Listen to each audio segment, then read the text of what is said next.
আপনারা দেখেছেন যে বাংলাদেশ ব্যাংকের গভর্নরকে কিভাবে নির্লজ্জভাবে মব তৈরি করে অগণতান্ত্রিকভাবে বাংলাদেশ ব্যাংক থেকে সরিয়ে দিয়ে একজন ঋণখেলাপি একজন ব্যবসায়ীকে বাংলাদেশ ব্যাংকের গভর্নর হিসেবে নির্লজ্জভাবে বসানো হয়েছে।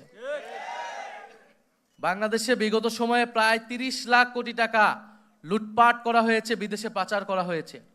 এই গণ অভ্যুত্থানের পরে অন্তর্বর্তী সরকার নানান ব্যর্থতা এবং সীমাবদ্ধতা সহ এই অন্তর্বর্তী সরকারের গভর্নর চেষ্টা করে যাচ্ছিল সেই লুটপাটের টাকাগুলোকে ফেরত আনার এবং এই লুটপাটের টাকার সাথে যারা জড়িত, এই লুটপাটের সাথে আওয়ামী লীগের ফ্যাসিস্টদের সাথে যারা ব্যবসায়ী এবং আমলা রয়েছে তাদেরকে বিচারের আওতায় আনা।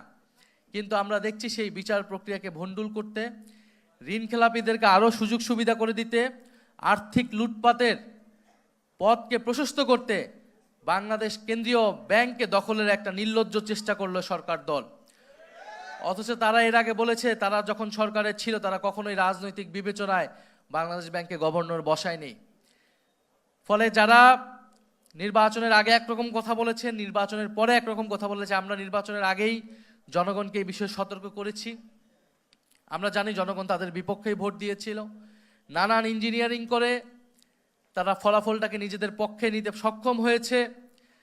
সংসদে পরিকল্পিতভাবে 2/3 সংসদ সদস্য পদ তাদের নিজেদের আওতায় রেখেছে, যাতে তারা নিজেদের মতো আইন এবং বিচার তৈরি করতে পারে।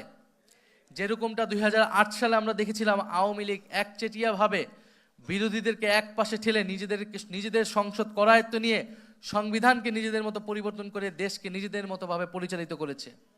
আজকের সরকার দল তাদের কার্যক্রম আচার আচরণ দেখে মনে হচ্ছে তারা সেই পথেই হাঁটছে, সেই পথেই হাঁটার চেষ্টা করছে। আমরা খুব স্পষ্টভাবে বলেছি বাংলাদেশে নতুন কোনো স্বৈরতন্ত্রের উত্থান আমরা ঘটতে দিব না। উত্থান ঘটতে হলে আমাদের জীবনের উপর দিয়ে সেটা হতে হবে।